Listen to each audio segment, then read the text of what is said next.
Okay, and we are live with Clay Mann on the Cameron Reads Comics YouTube channel. Best of the year comic book edition. So we're talking about our favorite comics and stuff. But first and foremost, we're going to talk about the newest edition of news to Batman Nightfire, written by Seth and Clay Mann.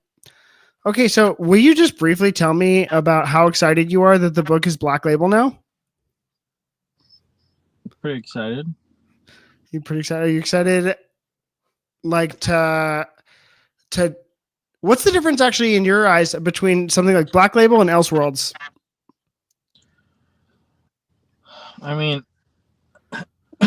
it can be a little confusing, but I think when we made the switch over, it's just kind of described, and it made more sense because even the tagline for the new Elseworlds, something like, "It's the heroes you know, but the world you don't," or something. Ours is in a different world. It's the world we know. Yeah, this story could be an extension of any Batman. It could be an extension of my run with Tom. Like, it never... It fit into Elseworlds if you just think of Elseworlds as not continuity. Yeah. But that's Black Label too. So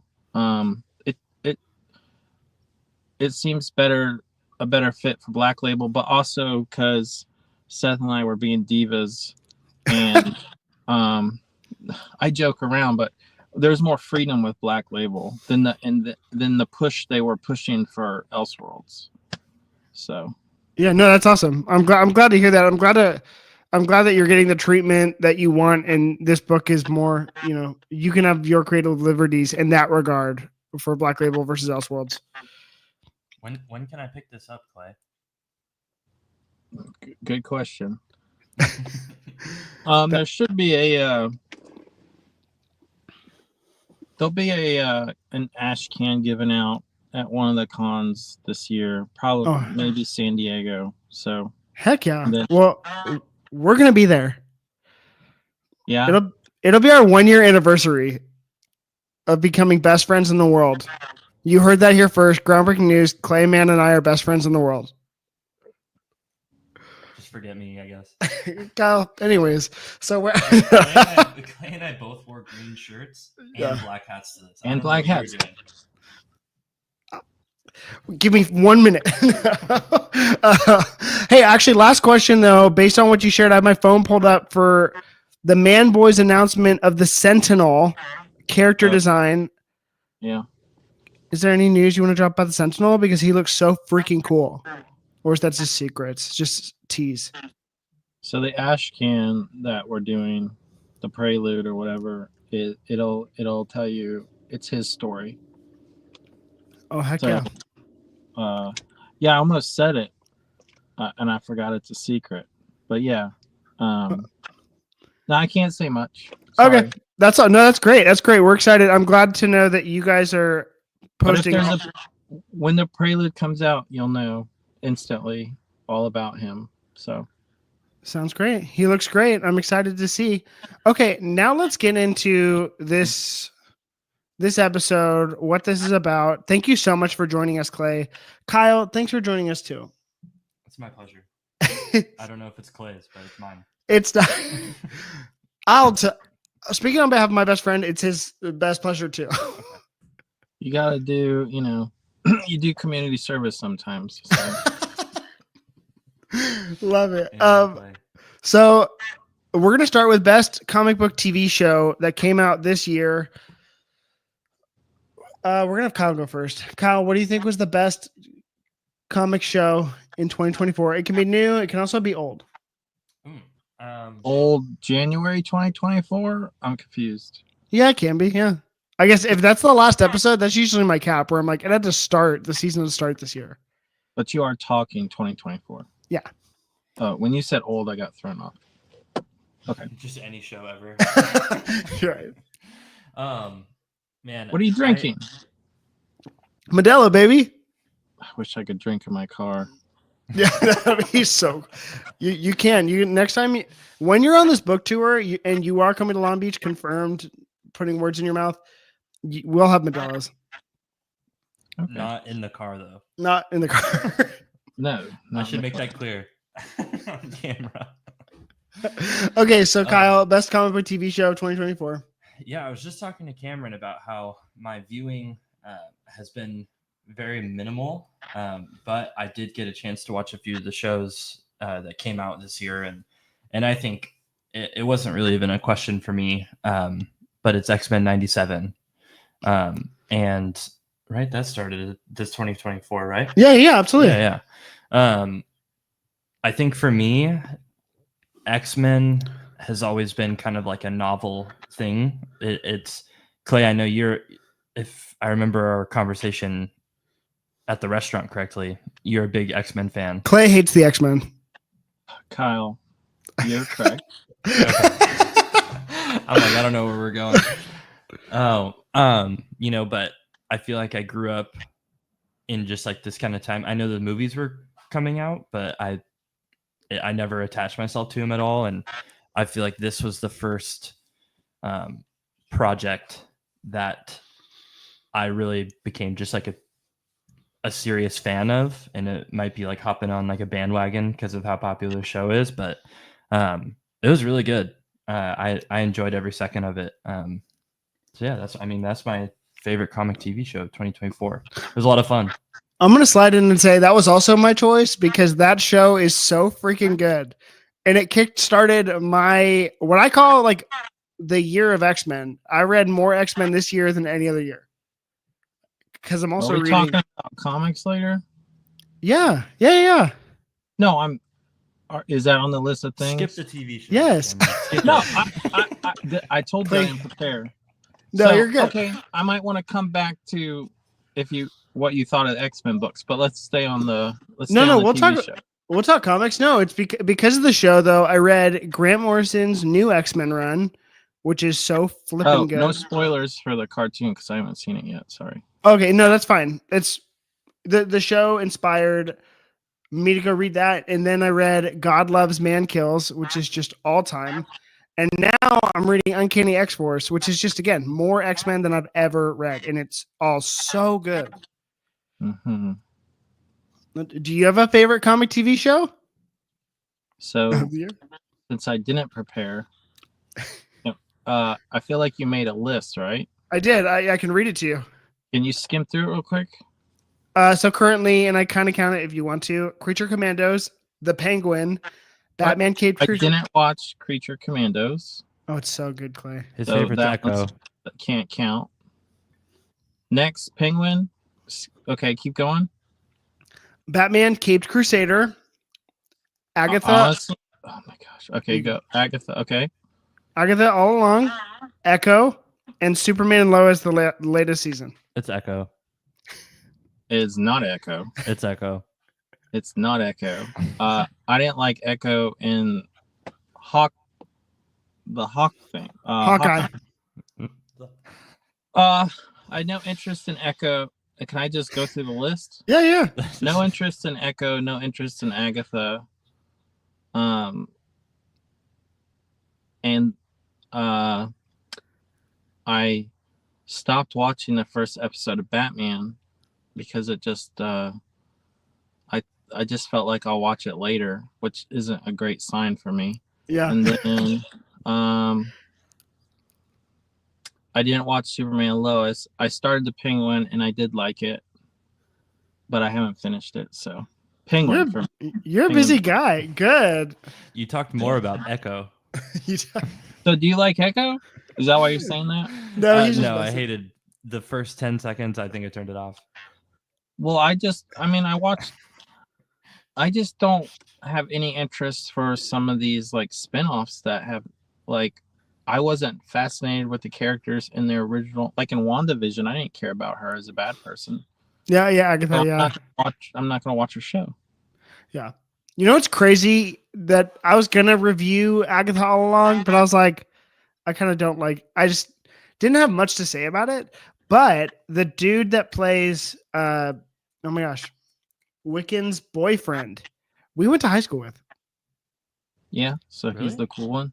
He's apparently the coolest person ever, and I feel very cool for going to that high school with that guy. We didn't Oh. interact much at all, but Miles. You know a lot of people. I'm just trying to get around, you know. I'm just trying to. He's being modest. He was on improv with them. Yeah, I don't remember being on improv with him, which is crazy. So. Oh well, wait, you didn't do I didn't improv know in high you were school? on improv. I did. I used to back in the day. I used to be an improviser. You don't do it anymore? No, we'll talk about it later though. Okay. I thought you'd be a little more witty in your podcast then. I'm not that interesting, Clay. You know this. I Okay, so next you're like, I did know. Okay, so next up, let's do comic book TV shows. Or we did that. Comic book movies. I'm excited to hear what you have to say about the actual comics this year, because we were talking about what we've read. And it's like, I know how much Kyle's read. Kyle knows how much I've read. I don't know what your intake is on comics, like on a regular basis. So I'm excited to hear that. Oh boy. Oh boy. So 2024, I can give you guys the rundown on the list too of comic book I movies. appreciate that. Yeah. I got you. First movie, I wrote Deadpool and Wolverine, Joker, Folie à Deux, and I put the Superman Christopher Reeve documentary on there. Hellboy, the Crooked Man, Madam Web, everyone's favorite, Kraven the Hunter, and Transformers 1. So I literally on this entire list saw 2 of those movies. I was gonna say I saw one, and I won't comment on it. Oh no. Oh my gosh. I'm afraid. It sounds like you're going first. Yeah, you're going no, first. I'm really picky when it comes to movies, and I just didn't like it, so I'm not going to talk about it that That's way. fine. There isn't anything on that list I liked. Yeah. I'm shocked about one of those, but that was my favorite, so I'll just lead Which into one? it. Deadpool Wolverine. Oh, that's not my kind of movie. Oh, really? Just like a buddy cop movie? Well, I like buddy cop movies without I like a little comedy within my drama. I don't like just slapstick. I'm not. There's just no. If I can't take the movie a little, look, I told you to watch Point Break, one of the best movies in the world, but there's a seriousness to it, no matter how corny it is. Yeah. I just don't feel that with the Deadpool movies. Yeah. So- No, you're good. I see you. It's just not my type of movie. I've always just like serious movies a little bit more. Yeah, no, that tracks. All right, That- that satisfies. But then you said did you not see it, or did you see? What was the one you did see? It's my question. I'm not gonna say which one I saw, Okay, that's fair. That's fair. Gosh. but I could have told you I had no interest in Deadpool to begin with. Yeah, no, that's What was the wait, I need to look at the list. I Okay, feel like we could guess. no worries. For Clay though, a fun story is that when I dragged him to go get drinks with us at Comic-Con, there's a waiter or the hostess at the hotel bar had a Deadpool shirt on, and Clay's like, if you're a real fan, you'll know who that artist is. And of the Deadpool on the shirt, and I thought it was like Eric Larson or Rob Liefeld, and he's like, no, it's Joe Mad, being Joe Madeira, and I saw that shirt the other day at the store. So that's all. Did I say that to you or the waiter? No, you said it to me. I don't think you'd say it to the waiter. Oh, like a true comic fan. But then I realized you don't really know comics. I don't know anything. I did that last podcast with you. I just kept saying that over and over. Yeah, you're right. This is Cameron doesn't know comics. My brother-in-law made me this cool little patch, sweatshirt in general, but I'll make him change this. Is that a patch? No, Or it's stitched on. It's like Oh, it's embroidered. Wow. I'm feeling fancy, man. It I'll was wear for it sure again. Joker that you watched. What's that? Yeah, I said it was for sure Joker that you watched. You're gonna base that because it's the serious one. Kinda. You don't need to make him answer if he doesn't want to. He's smiling right now. And he's not going to comment on it. Okay, good. I love the smile. What? I love You- the smile.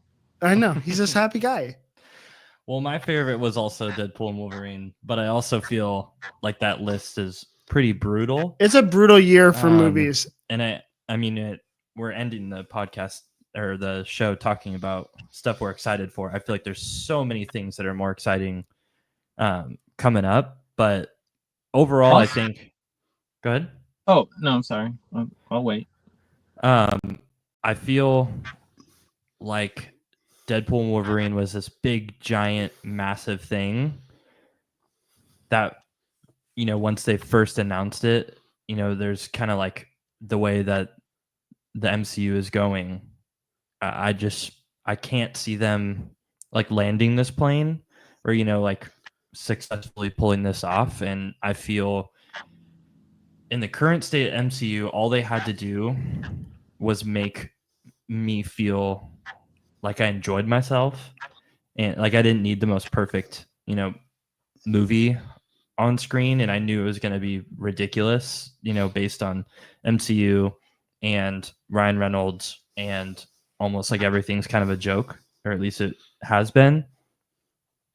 And I feel like they kind of went through that in a way that I don't know. I had fun, and although it was kind of ridiculous at a lot of the different times, it was probably my favorite MCU experience, within the last 3 years, I'd say.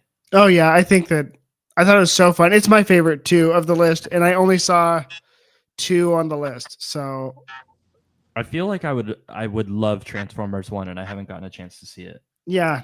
I That'll. haven't seen it because I can't keep track of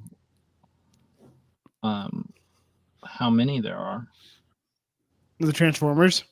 Well, yeah, if it came on like Prime or Netflix, I'd have to Google what year it came out to even think if it was new or not, because I just get confused. Yeah. There is a lot of Transformers stuff that just randomly makes its way out. I don't. But was there more than one? Like when Godzilla came out and Godzilla -1 and all that, I could not keep track of which movie was what. Yeah. But No. I was there think only it one was just Transformers? I think it was just a separate project. This one's animated, and all the other ones were. Oh, it's animated. Yeah. Then that's I don't even. I'm out of. I don't even know. It wasn't like I don't even know how to explain it. I mean, the cast was like Chris Hemsworth, Scarlett Johansson, Keegan-Michael Key. and so it was like a big cast, and it was like a big production. And I know it got a lot of positive reviews. I just haven't gotten a chance to see it. More familiar now. Yeah, Mhm. Were you a Transformers kid? loved them. Dinobot Like- all the way. Okay, good. Oh, What? You didn't no. like? I don't love know Transformers. anything about Transformers. There was Oh, I a loved them. there's a comic run ongoing right now that's like, when I was kind of trying to do some research when we first talked about doing this show, of like, oh, maybe I'll throw in some last minute reads, but everyone I saw online was saying like Transformers was in their top 10 comics of 2024. Yeah. So but Yeah. I don't know anything about it. Daniel. So Warren this is really Johnson helpful. calls it, I think. He's a great freaking guy. Like that. He's the nicest guy. And Clay, if you want to take a note out of his book, what I want from you is what he does on Fridays. It's a live stream, and he just draws, and it's so satisfying. And he's so Daniel Warren Johnson about the whole thing. He's like, "Oh, hi guys," and he's just freaking drawing the most mental Wonder Woman you've ever seen. Can you do that impersonation again? Because I know he's watching. That's exactly who he is in all the best ways. Okay. But yeah, no, that Transformers. How would you imitate me? Shut up, Cameron. That's the imitation. I never said shut up. No, you didn't have to. I prefer Kyle. That was on our phone call earlier. Oh my god, I prefer Kyle's the other one. Yeah. But no, you're dark and mysterious. But I want to go back to Deadpool Wolverine really quick, because I thought that was also so fun. And I was reading New X-Men, the comic, as the trailer dropped, and it's like Cassandra Nova, and I thought they did a great job with Cassandra Nova. Like, she's such an interesting character. Just it was just fun, man. Mhm. And like also Can I- huge. Go ahead. No, go for it. I was just say, I think the problem is from like with me is I would actually never say that I want to have fun watching a movie. Oh, you want to be heartbroken? I like those movies, but I'll never. I don't. I just fun is not the right word for me. I want to be on the edge of my seat. Yeah. I don't want to be. I don't want to have fun. Oh yeah, no, I like So, having fun. I guess that's the problem. I get that. I feel MCU does a there's not a lot of moments where you're on the edge of your seat. I feel like in Lately. general. Yeah, I'd say mostly lately. Like yeah. I mean, I thought the is there the first Avengers with Thanos, Mm-hmm. I was on the edge of my seat. Oh yeah. That one, like those would be the last two I liked that Marvel put out. Oh But, yeah. Yeah. I mean, that tracks. I think that makes sense. I feel like we're all kind of just, I don't know, hoping on a prayer. What is it? Living on a prayer that, they kind of can turn the ship around. Hopefully. On Jovi. Yeah. I'm hopeful. I'm hopeful that they get back to that.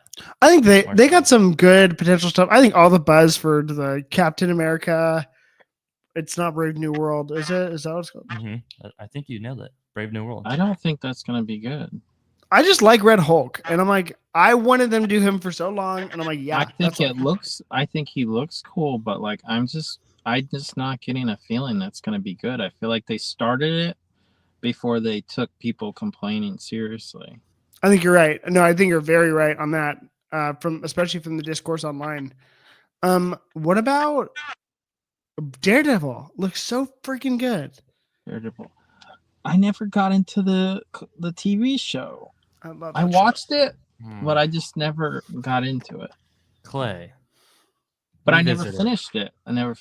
No, sit down. It's like one of my favorite. Force feed it. That's one of my favorite freaking runs of all time. I love that because it's all Frank Miller. It's all just Frank Miller's Daredevil, and that's my favorite ever. We talked about that. Yeah, I think that's the show that just you could be Matt Murdock, and you could be Foggy. I literally my girlfriend got me a wooden mallard, and I named him Foggy Nelson because he's my new best friend. I drew Daredevil.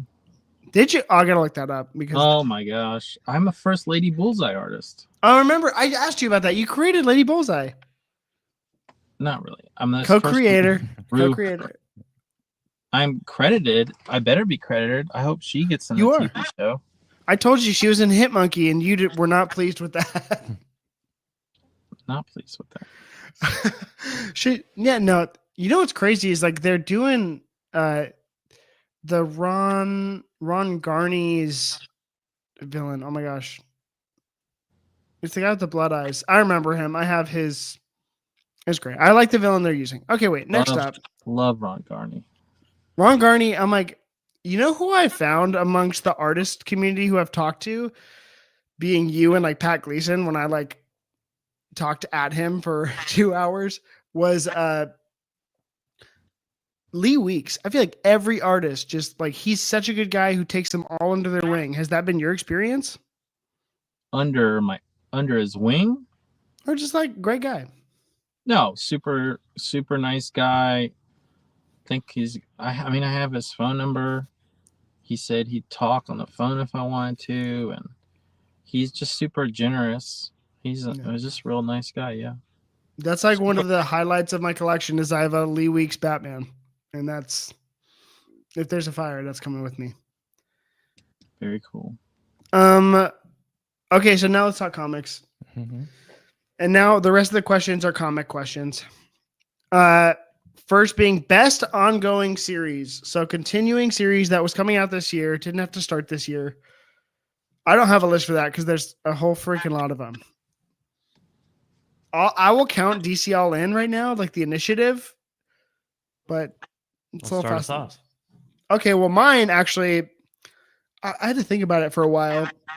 And I met this writer at Comic-Con a couple times, and he was at the Revenge of Block Party I went to, and he is just, I think, on his way to become the new Jeff Johns at DC. I think he has so much potential. and he's so promising and everything he's picking up. And that is Jeremy Adams' Green Lantern run. It has the feel of like the Jeff Johns run in the best possible way. And the way he's treating Carol Ferris is actually like what I'm so stoked on. And he did that Hard Traveling Heroes, like World's Finest book last week that I really enjoyed. I just think that like he's now starting a brand new Green Lantern Core book that looks so good. I'm just like, that book is always so good. I've really loved it, and I'm just glad to see he's taking up Aquaman now. And I'm like, he did Flash, he's doing Green Lantern, he's doing Aquaman. I'm like, that is literally like what Jeff Johns was doing at DC. And I'm like, that's so sick. So I'm stoked. That's mine. Yeah. Go Green Lantern. I just picked up the team book from last week. I haven't gotten a chance to read it yet though. You liked it? It's great. It's just nice. And it's like randomly like they're like, hey, it's gonna connect to like Teen Titans. I'm not gonna tell you how. That'd be like cool. it just does. I'm like, it's freaking sick. Yeah. I mean, my favorite was also a DC book. DC's crushing right now. Yeah, I think the book that I was satisfied every single time I went to the shop to get the latest issue was, and it's no surprise to anybody, but Nightwing is pretty. It just continues to be good, and I feel like they handled Tom Taylor and Bruno Redondo's send off well. I loved their last page was a picture of Dick and Babs kind of looking off into the distance, and it's like a Van Gogh. It's like the Starry Night kind of look behind it, and my wife, shout out Savvy, is just a really great artist, and she loves Vincent Van Gogh. And so I was reading that next to her, and I was like, oh, look how cool is it? It's like our biggest connection into comics. And she looked over and goes, oh, that's cool. And that was the end of the conversation. But yeah, I mean, I know Clay, you could probably get a lot from me of just like, I just picked it up every time and I enjoyed it. Some of my favorite shows of the last few years have been like a Ted Lasso or it's a show that's coming out on Apple TV Plus right now. It's called Shrinking. Oh, I hear that's really good. And it's just very heartwarming. It touches on like every emotion. And, I feel like that's kind of what Nightwing has done for me, like in the last year or so. I just feel like there's a heart and like warmth behind each issue, that I like coming back to each time. And I mean, Bruno Redondo's art is just, I don't know, it was just flawless every time. The colors I think went really well with like the warmth of that book, and I know was it Geek History Lesson? He used to always call Dick Grayson like the heart of the DC universe. Yeah. And I feel like that's kind of I feel like that's presented just entirely in this run, or like proves that, that thought right. So yeah, that's what that book did. So yeah, no, it's great. It's really low key. They announced it was ending February this year. They're like, oh, hey, yeah, issue whatever, we're gonna start the last arc. And I'm like, what? Wait, it's still going, right? No, Nightwing is still going. It's Dan Waters and Dexter Soy. So would you classify that as an ongoing series? Yeah, so yeah, they just picked up the next month. Okay, cool. It's good. In the first, I read the first issue, but I was like, I kind of need to balance out my pull list right now, budget wise. Mm-hmm. But the first issue of that series was really, really good. Mm-hmm. And so I'll pick it up for trades after that. Before we get into Clay's, I want to shout out to Beyond Comics. His favorite ongoing of the year was Tom King and Dan Sampier's Wonder Woman. It is consistently excellent. I totally agree, man. And also, fun fact to transition to what Kyle said, Bruno Redondo just did that super crazy Detective Chimp book for issue 19 on that run, or 17, the latest issue. So super cool. Okay, Clay. Before I answer, so I can think of some comics, can you guys do your like top 5 like quick hits, like under Nightwing, under the Green Lantern? It's gonna be a lot of DC over here, but yeah. Fine, you got a DC artist right here. I'm fine with that. I love that contracted DC artist. Okay. I mean, Marvel book that's Doesn't been, have to be in order. a Marvel book that's been really good. I think Ultimate Spider-Man's been awesome. Haven't read that. I really enjoyed it. You haven't read that? No. I'm like I shocked think that's the best book over there Why are you currently. because you're just in the biz. But I'm like, I love Marco Cicchetto. I thought you'd. I don't know. I'm just shocked. I don't buy his art, but I'm not that I don't follow his art, to be honest. No, I get it. I get it. Saga is that considered as an ongoing series still? Yeah, right? He didn't yeah. It end takes breaks, and they just came back up. So yeah, you could say Saga. I got you. This last World's year. Finest by Mark Waid and was Dan Mora. That's been good. Incredible. Obviously, Tom King's Wonder Woman. Oh my gosh, what am I reading right now? World's Finest up there. The new Justice League is awesome, but that's new. There was Titans by Tom Taylor. Mhm. I like the Titans books. Batman by Zdarsky, if that's up your alley. And Jorge Jimenez, which is winding down now. Give me There's a sec. couple independent books that I mean that Moon I read. is I feel like Following if you Us. weren't reading the main ones, then you probably didn't. So read did them you- either. Did you pick up the new X-Men book because of the cartoon, or no? I picked up all of them. No, I always try and hop on the X-Men books when I can. Actually, X Factor is my favorite X book right now because Mark Russell, I just love him. That's a really great book.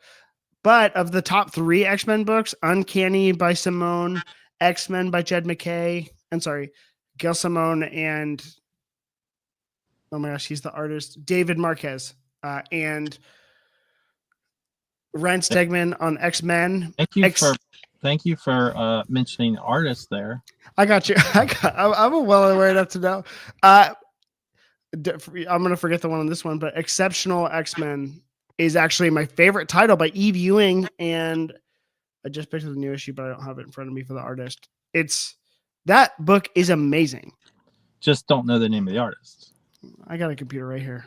No, I'm just giving you a hard time. It's I'm fine. not. No, it is important though. And I want credit where credit's due. So those books are all amazing. Hulk by Philip Kennedy Johnson that I'm not reading, but I want to read. I just love Philip Kennedy Did Johnson. you just say every X-Men book was good though? No, I said So those are. So what's better, Gale's or well, I don't know who writing. Do you like Ryan's or Marquez's better? You know what? Controversial opinion. I like Marquez's better. It's Gale and Marquez and Stegman and McKay. And I love Gail Simone. Like her back row run was like it for me. And I think I liked her little Superman 3-issue mini that she did too. Also, all the Absolute comics that are coming out. Just referencing I was those. going to ask you. You guys didn't mention any of those. Well, those are 3 issues in, if that. Yeah. So It is ongoing though. that's. We should have mentioned it. I will. Hey, how's this? I'm going to mention one later. What? I'm going to mention one later on a different category. So. Oh, okay. I don't even know the categories anymore. But We got you. I honestly, I buy comics for the art. Yeah. And that is the only reason why I buy them. And I might not always read them. No, I get it. You're busy too. You're also busy making comics. So I get it. This year's been a flash. I cannot, I know I read comics, but I'm trying to think of something. I feel like I read something that's not Marvel or DC, and I'm trying to remember what it is. Well, there's the Energon universe. There's Void Rivals, which is I don't know the artist on those though. That's Kirkman, and I just didn't pick that book up. Also, there's all the criminal universe stuff. There was Night Fever, that might have come out last year. That's not it. Houses of the Unholy. No, definitely not that. You didn't read that? Houses of the Unholy? It's a Brubaker Phillips joint. Honestly, never even heard of it. House of the Unholy, and they have a brand new one, Follow Me Down. Never heard of it. I started reading the Jeff Johns. He's been doing some stuff at Image. The Ghost. The Ghost Machine. Yeah. Mm-hmm. You know, I did read Geiger. I started reading that when it came out. #1. I read that. I might have read. I liked Red Coats. That was one of my. I didn't read that one. I just like history like that. That one is really good, and That that's one is Brian cool. Hitch's art. Yeah, I might have read Jason's The Rook Exodus. I might have read Rook. That one was fun. That one's gnarly. That was Like, gonna be my honorable mention later. oh, good. Well, Mhm. it's gonna be. We'll still talk about it. I didn't find room because there's a lot of good comics this year for the Ghost Machine stuff. But I just read Hornsby and Halo because I'm a Peter J. Tomasi stan, and there's a couple more, but they're so freaking good. I spent 2024 buying 90s comics. Okay, so you posted a photo from a con. I don't post a lot of photos, so I know which one you're talking about. It's the one of all the. Were those comics you bought, or just comics that were laid out at a con? No, I bought them, and I already own every single one of them, probably, except for some of the JR Jr. stuff. But yeah, I bought all those for $1. Oh, look at you! That's. I love that. I love the 90s. Also, wait, you did one of the coolest. It was like it was your local Comic-Con, their pamphlet cover. Oh, Cable and Jinx, yeah. That Was that an homage to Liefeld? I think.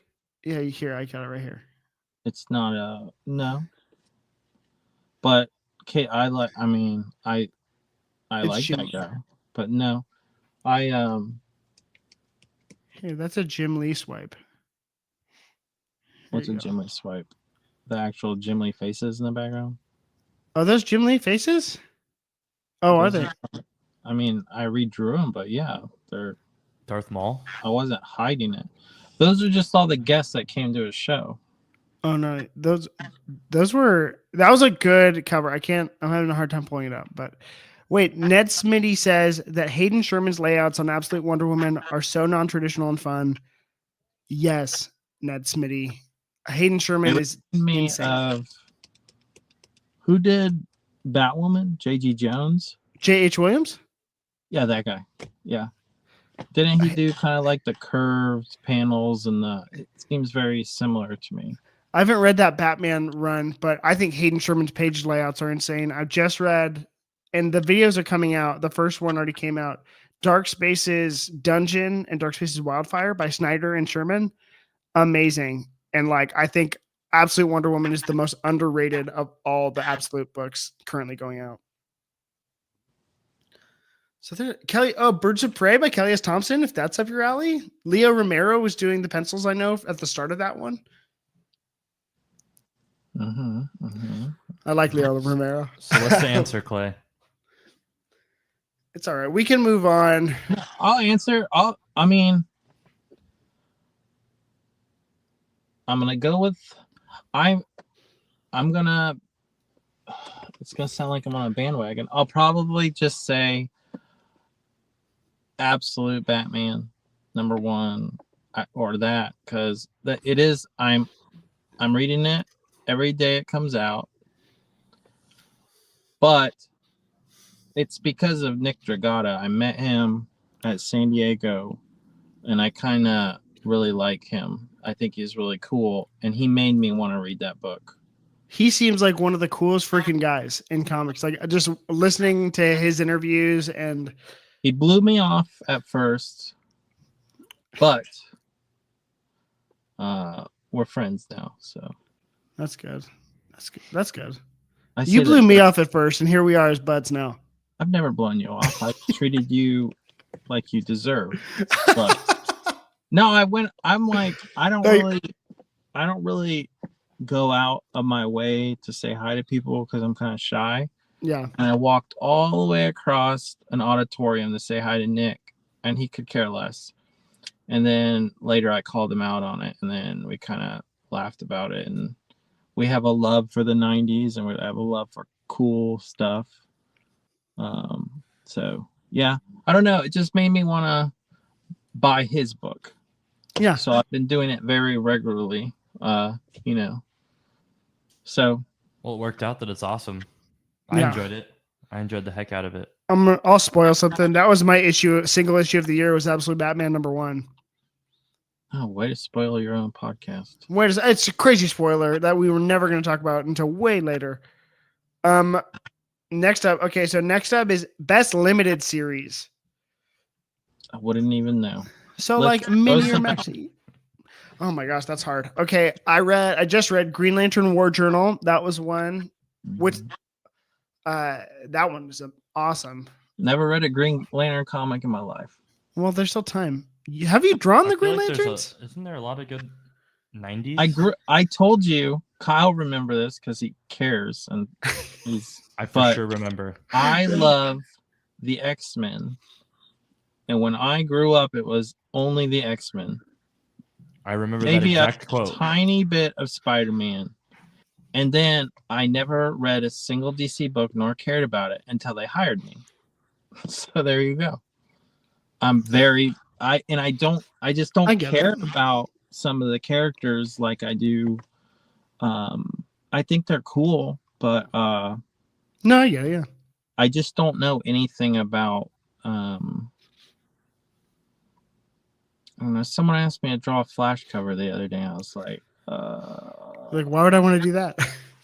no, it's not that. It had to be turned around quick. And I said, I just don't have the, I would need longer to draw that character because I would have to I don't know how to describe it. Over under the amount of time it took you to draw my Spider-Man. I don't, all right. It was like the next day, so it was very similar. I love Kyle Spider-Man. I love I it don't too. know. That was a great one. We'll show you a photo later if you remember it. But actually, this brings in a question that I wanted to ask you randomly. Limited series are tough. I do have my answer though. It is. No, go ahead. I'm Let thinking out me, loud. I have to look for some. Okay, I'd say Absolute Power is actually technically limited series. Blood Hunt. Oh, I read Blood Hunt. Did you like it? What'd you think? I read it for the art. But Pepe Larraz on art. yeah, I picked it up because of his art, and I really there's something about Blade being in it that I liked, but I felt like I saw the end coming real quick. I haven't even read it. Huh? I haven't even read it. Oh, you're just naming them? Thought you Yeah, I'm read just naming them for you. But I read the first issue of Blood Hunt. I gotta read it, but I just haven't. it. Yeah, so that's not a good sign for that series, huh? No, I'm just not. I can only afford so many books, man. I probably spend $40 a week at the shop, and I'm like, whew. Good for That's- you. And I have to read them all too. So, okay, Ned Smitty, great point. Beneath the Trees Where Nobody Sees, also a great horror book drawn by Patrick Horvath. White Boat, Francisco Francavilla and Scott Snyder for Distillery. Great limited series, great calls on both those. Are you reading any Distillery or no? No. No. No, I was thinking about it. I'm like, no, I haven't, but I heard of some of the books. I've been pretty bad this year. I've been going back in time, so That's good. Well, you're working too, man. You're busy. I get it. but yeah, my spare time has just been in nostalgia this year. Well, that's good. Also, speaking of which, I just want to let everyone know I did watch Point Break since the last time we talked, and I was messaging Clay about it. That movie is wild. Yeah, wildly amazing. There's like a moment, like I guess like I missed it, but there's a moment where How'd you miss it? What do you mean? What are you talking about? okay, so when you kind of find out Bodhi's the bad guy, spoiler alert for this movie that came out 40 years ago. You find out Bodhi's the bad guy, and then he just kind of turns into a straight psycho. Where I was like, he starts out as this cool, mysterious guy, and then he's like, oh, by the way, we kidnapped your girlfriend. And I'm like, what? And he's like, ah. No, that seemed in character. No, he was never gonna hurt her. And then You know what's crazy about that movie too? Number one, the surfing in it is so good.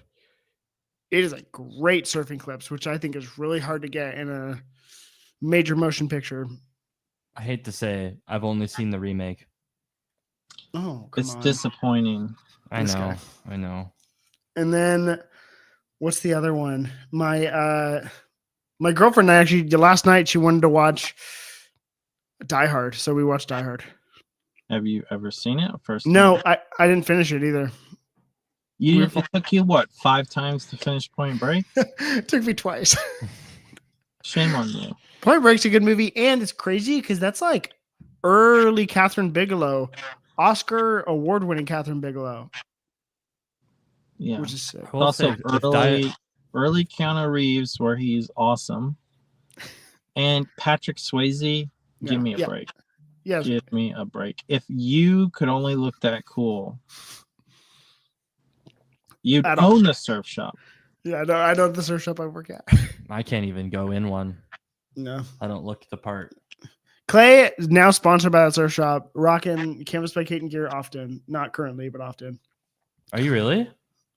He He's gave me some sponsored. shirts and then tactfully gave me the receipt, so he had some Oh my power gosh. move. So that was like I accidentally let the receipt in the back because I was like, just to fold the t-shirts or whatever, and I was like, oh, whoops, That's you're a good not supposed to see move. that. I think that's a good move. I said I had wrote my Venmo on the back of the receipt. He apparently didn't see that. I also told him to send me one for every day of the week. He only sent me 2, so lame. He had, what he really asked for was a black one, and we were out of his size. And I did want the black one. Those shirts are not cheap. I do know that. That's so funny. Well, I know how much they cost with his discount. He only gets me a 5% discount. I get that. I get 1%. That's why I do it. Okay, so Kyle, do you have your favorite best limited series? I do. I interrupted you earlier because I feel like it's going to be the same as mine. And did you on purpose not mention it when you were listing it? Maybe. Go ahead. Mine's Avengers Twilight. Yeah, that was mine. I don't even know what that is. Chips that are that's what? Actually, that's one of my biggest gripes about the marketing for that book. Avengers Twilight is basically Dark Knight Returns for the Avengers, and it's Chip Zdarsky writing it, a story that he wrote in 2019. I think I heard about this on a pod. Did it come out with a huge pause, or no? Everyone knew it was written a long time ago. He was marketing it. He's like, "Oh yeah, I actually wrote this a really long time ago," and then I guess Marvel just sat on it. I felt like there was no marketing. I feel like I only saw it at the first issue at the actually no, it was the second issue that I saw at the shop. You want to know what came out the same week as the first issue? Ultimate Spider-Man #1. Oh, there you go. But I don't think they marketed that book at all. These companies, are so bad at marketing books. If they could only do what they did for the Absolute line to every book. Seriously though, I'm like, no, I'm totally with you, because it's also like that's a really big bummer to me. Like on behalf of Chip and like Daniel Acuna's art in that book is insane. It's like so I do know what this book is because I know who drew it. Yeah. So yeah, it's just one of the most gorgeous freaking books. A perfect translation of the future, because some people get too like. I'll put it out loud. I didn't like Ryan Sook's take on Legion of Superheroes for the futuristic. Daniel Acuna's take it's just absolutely perfect. And the book went so under the radar, but otherwise, other than all of that, it's a great freaking book. I loved all the covers too. The covers were fun to see each week, just like the character that was going to be. It's freaking Alex Ross on covers, and it's a weekly book. It was monthly or whatever it came out. Oh, month. Okay. Yeah, there's 6 How many issues? Right? 6. That's crazy. I haven't even heard of it, or I didn't even see it. And I go in comic shops all the time. Yeah, it was desperately undermarketed. DC. Well, there's 100 Ultimate books, and then it's just like off to the side. At least in our shop. There aren't 100 Ultimate books, dude. There's like 4. It felt like it when it was but then the Ultimate Spider-Man 1 had like 17 printings. Yeah, so there was yeah. multiple on the shelf. Capullo's Wolverine on your list? It's not done, but yeah, it's up there. That one, I was texting you about that one. Oh, well, if I said anything mean, don't say that one. No, you didn't. You just said, "Oh, I asked you how you liked number one." You said you hadn't read it yet, but I freaking love that book. Oh, you love it. Oh, am I the Is only that one book you're hearing? doing well? I don't know if it's selling well. There was a little bit of drama between Capullo and the colorist, which is kind of gnarly because that was his colorist on Batman. I saw that. Well, Yeah. I saw what he said. I mean, it was kind of like, I don't know.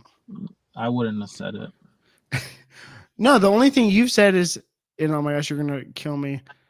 The only thing you've ever said about your colorist is that you'll only work with Tamayo. Yeah, That's okay. I got the name right, the Yeah. pronunciation right. he's Uh, amazing. He's incredible. I think he's absolutely. He gets me. I've been coloring some of my own stuff lately, but yeah, he's the only one I want coloring me. Did you like did you color yourself for your Absolute Batman covers?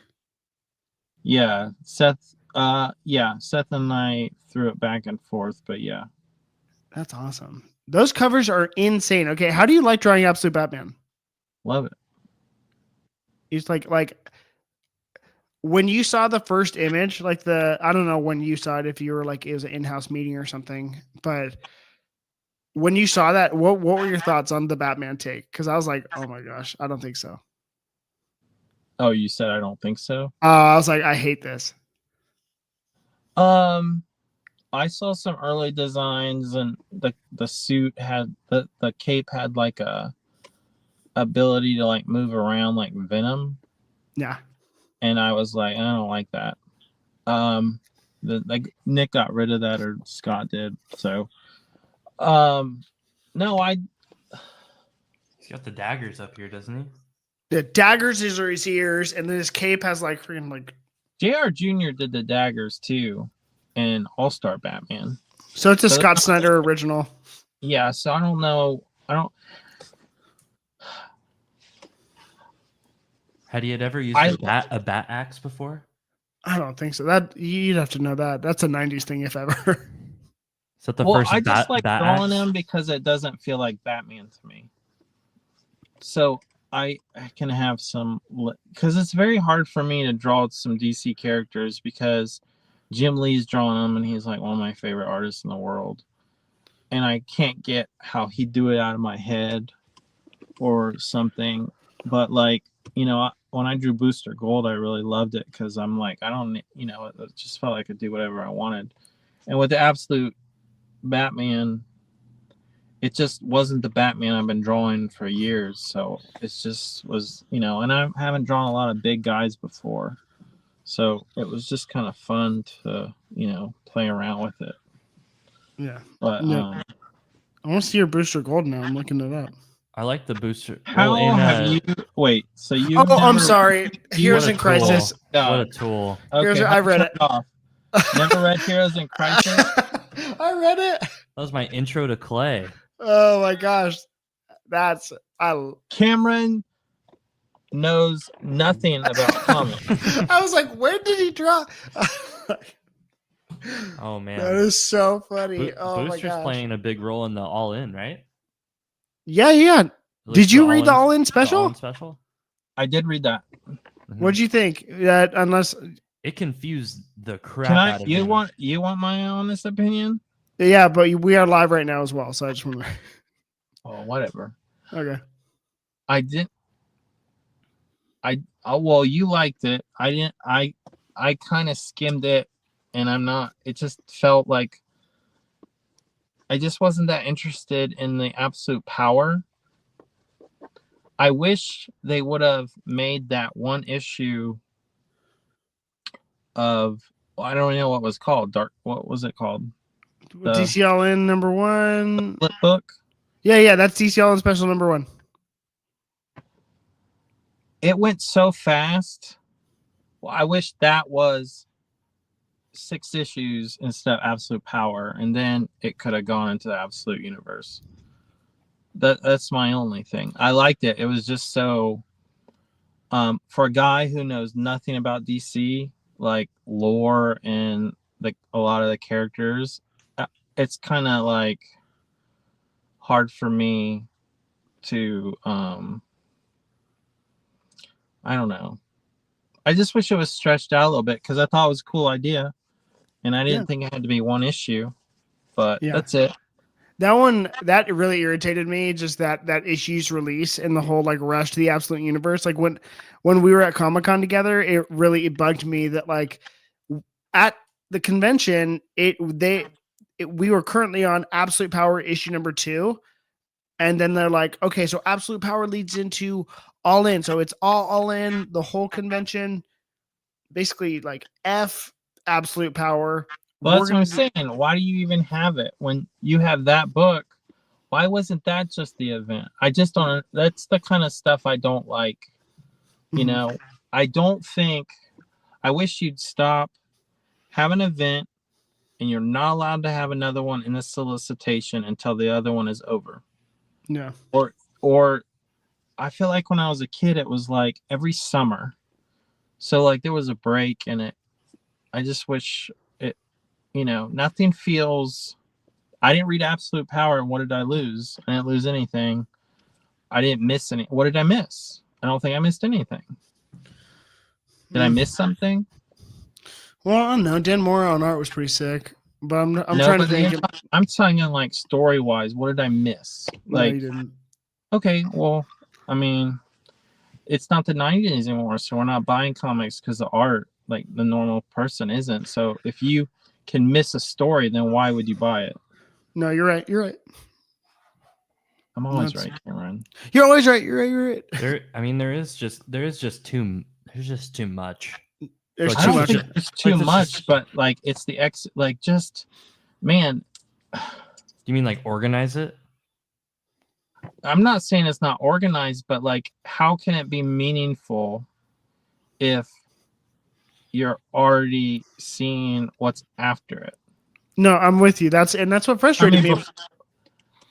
Like we all know the characters aren't gonna die, so like we're already like kind of like tricking ourselves like there's actually something gonna happen on any comic book. So it's like the only thing there is a little bit of story. So why would you just feel like you're just ruining it when you already know what's coming next? So I don't know. Yeah. No, I'm with you. But there's this weird thing too that's funny about all of it is like there's this like meta awareness of like what an event book is and what this purpose is for this book. And like that's what I'm like, because now it's also the creators know. I'm like, oh yeah, I'm in charge of the next Marvel event, and I have to make sure now this is unlike any other event. But also, what are the stakes? I just think that's such a weird space to occupy. And then it's like, why are we doing the event at all? Well, I do think maybe I am really excited with DC right now because I am aware, like through fans and stuff, like people are really liking what's going on compared to Marvel and stuff. But like, where's their event right now? There is none. Marvel at DC? Like, what's the event at DC right now? There isn't. No, it's the event is Absolute Comics. Right, and if you went back a year ago, what was it? Night Terror, Beast thing, the Beast thing. World. It was just nonstop. Dark Crisis on Infinite Earths. Yeah. Yeah. So I feel like I think like no one cares, but like if I'm going back to what I remember as exciting, there won't be anything at DC for a while, and maybe they'll wait a year. In the first year of Absolute Power, boom, you have an event, and it will be amazing because people will finally be like waiting. You're right. So I hope that's what they do or whatever, but it's just I'm happy there's no event right now at DC. Like I was getting, it's just like, who cares? If it's all the time. But no, you're right. You're totally right. And also like that's the biggest strength about a book like Ultimate Spider-Man, where I think fans really want to subscribe to. Give me an all-star team on or like Wolverine Revenge. Give me an all-star team on a book, and like I will show up and buy it. Mm-hmm. Like straight up. Like Jonathan Hickman's been doing the Ultimate Spider-Man book for a year now, and a lot of the times it's just people standing around talking to each other. the most recent issue, we probably had the most dramatic thing happen, but it's not an event. And that's what's cool. It's like, I just really like that. No, if the book is good, it stands on its own. It has its own fan base, and people will buy it. And no one needs tricked with an event, and then just give them the event to blow their socks off. Like, that's, I don't know. I'm with you though too, and I think to your point of what you said is like, I do think that every book needs to be marketed, or like some more marketing needs to happen. Like the Absolute Lines marketing happened. Well, like, I mean, I don't want to get in trouble with DC about it, but like, a lot of the problems, some of the reasons Nightfire didn't come out when it was supposed to, which literally was November of 2024. Do we all know what happened in November 2024 or October? Was it? No, it's Absolute Comics happened. Yeah, but see, I had the foresight to like, I knew that was coming like a whole year ago. Yeah. And I'm like, I don't want to go up against a Scott Snyder Batman. And everyone was like saying, oh, don't worry about it. Don't worry about it. And then I finally was like, you know, there was just other things. So the book didn't come out. And when I saw the rollout of Absolute, I'm like, I could not have been more right.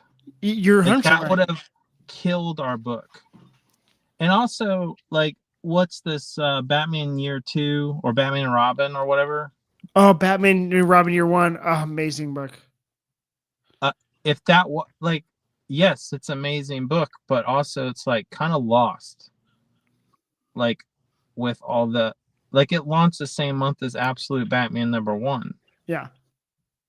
No, you're totally right. And Mark Waid's my favorite, especially with Chris Samnee. So like, I was never going to miss that book, but I totally see what you're saying, where it's like, a lot of people missed it. I'm not the standard fan. You know, I'm buying, you know, I'm also buying that Hayden Sherman Batman Dark Patterns book. Cause I'm like, I missed the Batman and Robin book. I have both the black and white. You said, did you miss it cause you didn't know or just too much going on? I didn't even know about it. Yeah. See, I mean, that's a book. I feel like any other time it would have been like something they pushed. You're right. You're right. They didn't. But also it's like, I get annoyed with like, I've literally told them like, I want you to do this. I want you to give us a prelude. I want you to do this. And I did it way before. I was asking for this all before the Absolute stuff. So it'll be like now they've kind of proven if they take a little time and they put a little money into it and a little advertising and like support the launches that like, you know, is Absolute Batman actually like more amazing than any other comic book that someone might like? Like, or is it maybe it had more attention on it and stuff? I think that's a question I ask myself for sure, because I'm like, again, I'm not, and I think it's really good, but you like books I don't like. Yeah, okay. Like, you both have already named books I'm like, I'll never read that.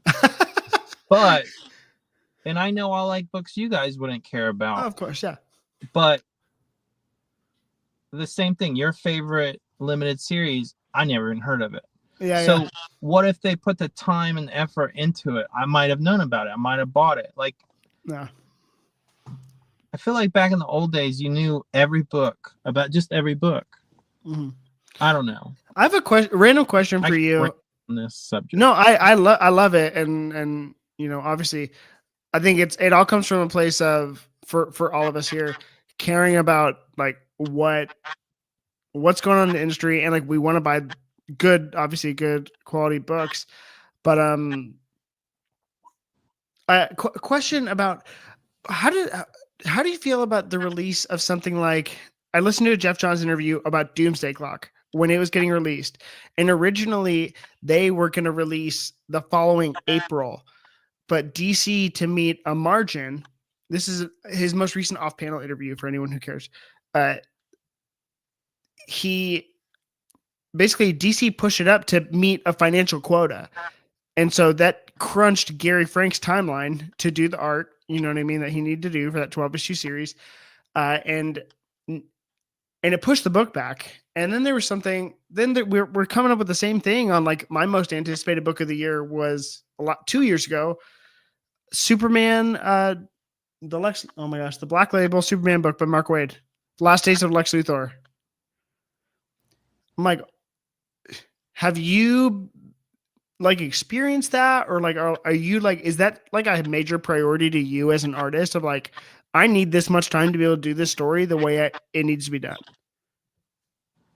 So yeah, it affects me because I'll give you an example with Nightfire, or other books I've been on, like that, it's happened with every book I've been on.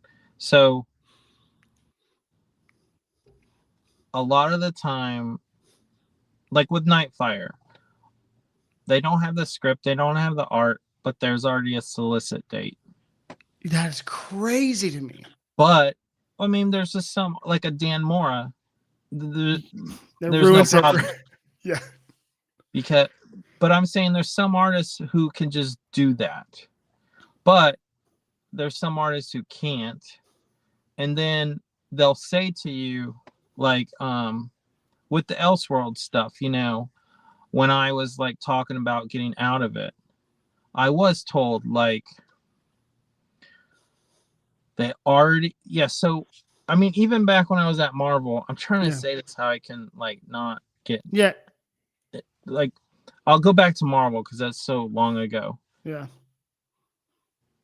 They tell their shareholder, they put an estimated sale price on every book before it comes out.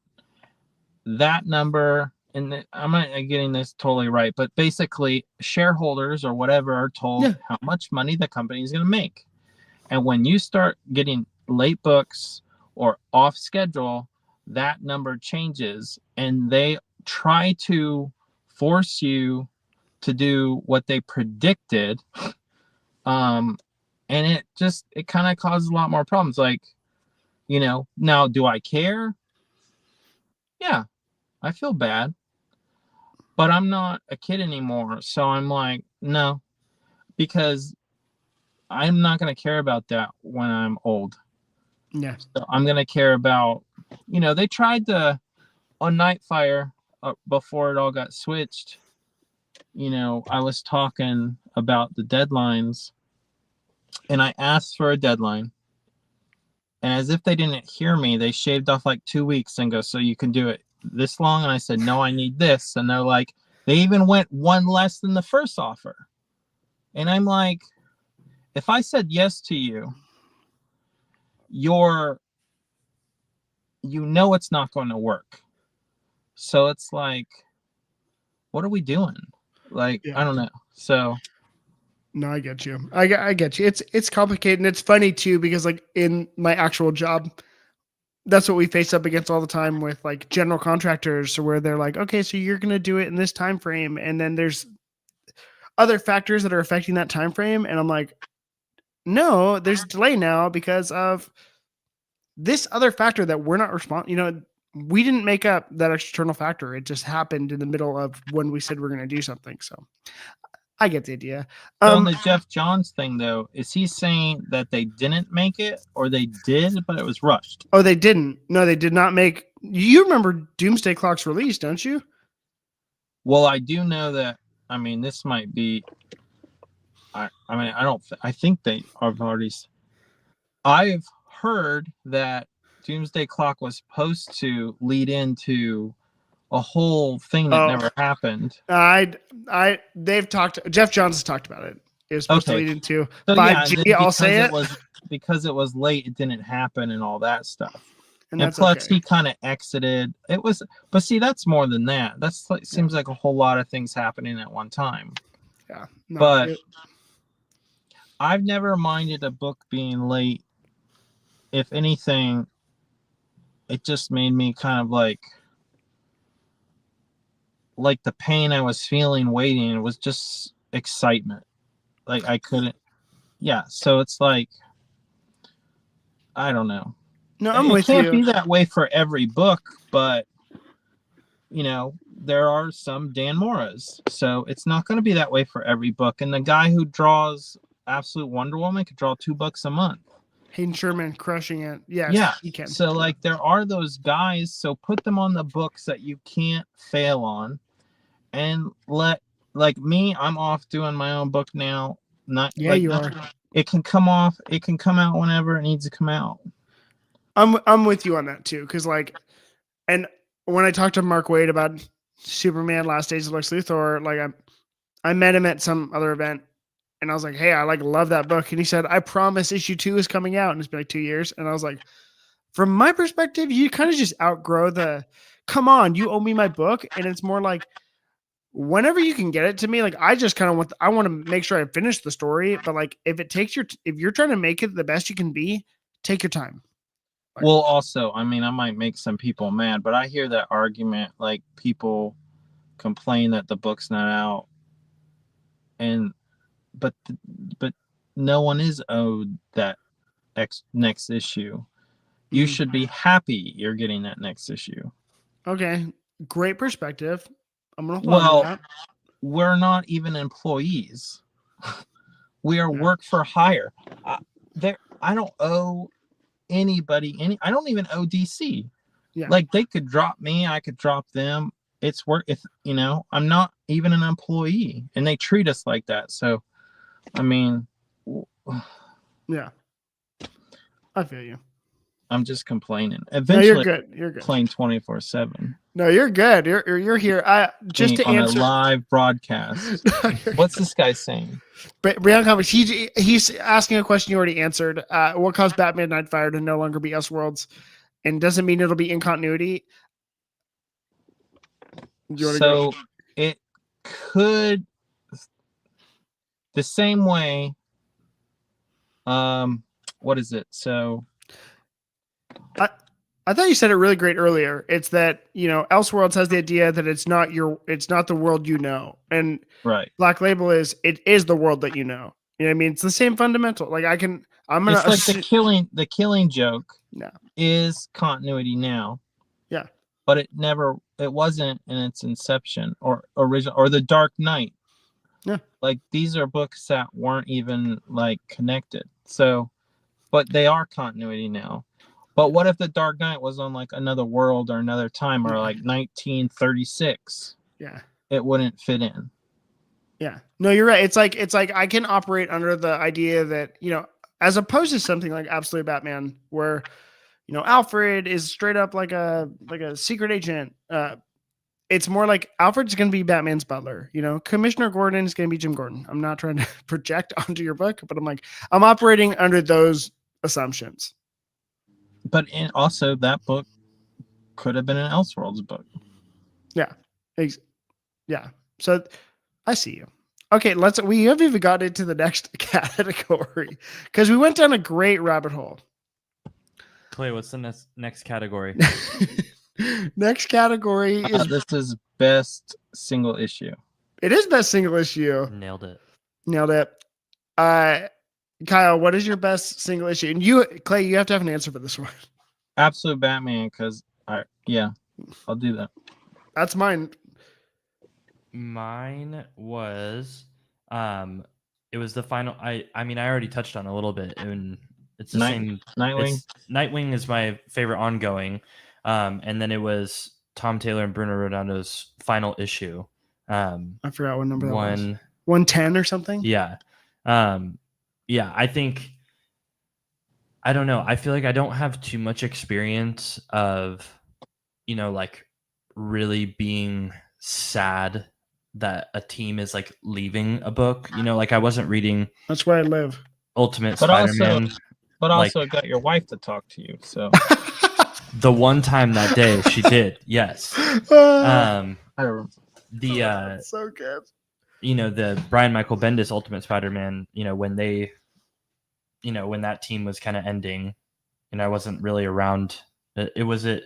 Well, he stayed on it the whole time, but the Bagley left at like issue like 130 something. Yeah, and so like I feel like if I was reading that at the time of it was coming out, I feel like I would have felt the same way. Like I would have felt like, oh man, like this has just been too perfect. I'm gonna be bummed. Like I'm gonna be bummed when it happened, and I feel like I wasn't bummed. I just felt like it was just such a pleasant end, but it also wasn't like taking themselves too seriously. Like it wasn't like they needed a giant send off or like reward or something like that. I don't know. I don't know, but I had a lot of fun in their run of it, and so to like successfully kind of end their little time on that. I just love the issue. And have you both read it? Of course. Did you read it? No, you're just like, this is some ish happens in it. Did you at least buy that run for Bruno Redondo's art? Because I'm like, dang, his like movement sequences are insane. I've looked at it. It's good. It's gorgeous. They signed my one. It's the one with Batgirl and Nightwing on the cover. Yeah, and they're overlooking the city. That's like, I'm so bad with issue numbers. That's that. I think that's way. When that's you like get into the 95 hundreds, or it's 97. Like, I don't blame myself too much. Don't. But myself. I think I mean, if you had a podcast named Cameron Knows what is the name of it? Cameron reads comics. But he does nothing. That's right. Because if he knew it, he would have all the answers to the questions. But you know what? I look like Mark Waid. Also, Mark Waid was a redhead. But also, my dream is to be best friends with him. I look like Mark Waid, but I don't know much about comics like he does. So Absolute Batman #1. Clay, I want to hear. It's really cool to know that you are a variant cover artist. When you did a variant for issue #1, and that is your favorite book, I kind of love that. First time in this podcast history. Before the thing. Look, you want this? Look at that! Oh, you have it on you, foil. I just noticed it was in my variant is only foil. Oh, is it? I never saw it at my shop. I guess you don't have one. I don't have one. I never saw it at my shop. You had two though. You did another. I did. Yeah, I did, but that one's not out yet. Kyle, if you want one, I'll mail you one. You know what? I have Clay a few didn't even requests, like so my... I'll hit you with my address. Here you go, Clay. I'm sharing my screen. Can you see Personal requests. Yeah. What? This wasn't the cover? Absolute Batman #5. Yeah. Look at this. This is so gnarly to me. Nothing. I know comics. #5's not out yet. Okay, that's #5. I love this cover. And this is the one you colored, you said? Colored both of them. You and your brother colored both of them. I'm sorry. If it says the Man Boys, signed by the Man Boys, either we colored it or I colored it and just put our signature on it. Also, I have a question offline about how you spell your name. I didn't even notice this guy was here on the colored one. Wow. Oh, that's on me. He's very clearly right there. It's also a woman, but whatever. Oh, see, that's on me. Oh boy. Okay, this is the cover or the pamphlet I was trying to show everyone. I love this. This cable is very cool. This is Jinx. I've never heard of Jinx. Can they see from that? Arcane, that cartoon on Technology. Netflix? No. Look at this freaking so huge good. gun. I can confirm that's Darth Maul, right? Yes. Okay. If Arcane was my favorite animation of 2020, I don't even know if it was 2024, but I love that. All right. Okay, what was the question you want to ask me off? Whatever. No, I can't ask you. You can ask me. I don't have to answer it. Okay, it's about how to spell your name because I saw some old signatures that were MAN, and now it's MANN. Do you want to guess? Is it because Man Boys with 2 N's? Is one for each boy? Kinda. Nailed it. But Good. the only reason I did Man, Joe Mad. Oh yeah. Adam Hughes, Stephen Platt was Splat. I don't even know this.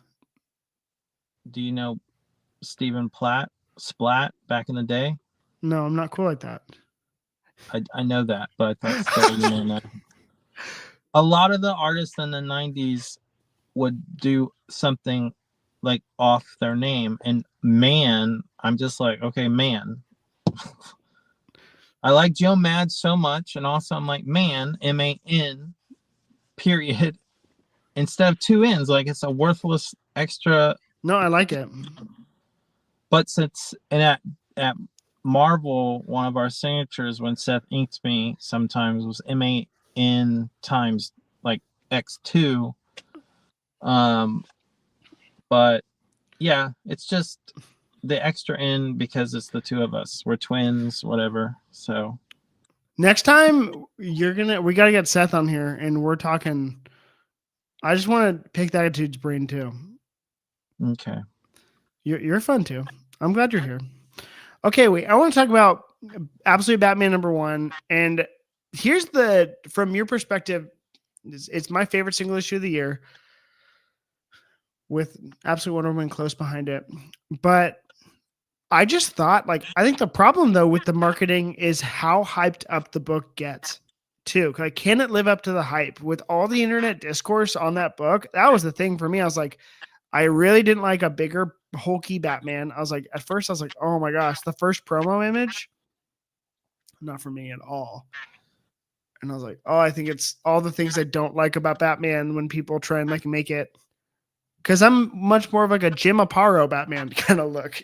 I prefer that Batman too, but I didn't think of this. I heard he was young, and it just felt different. So.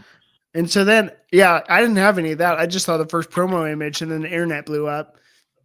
But Nick Dragata's art, it's like everything Scott was doing, like the mini panels in, like, how many panels are on a single page in that book? Incredible. Nick Dragata's art is insane. And who's the colorist on it? I think it's Jordi Belair. No. I gotta look that up. You know who it is?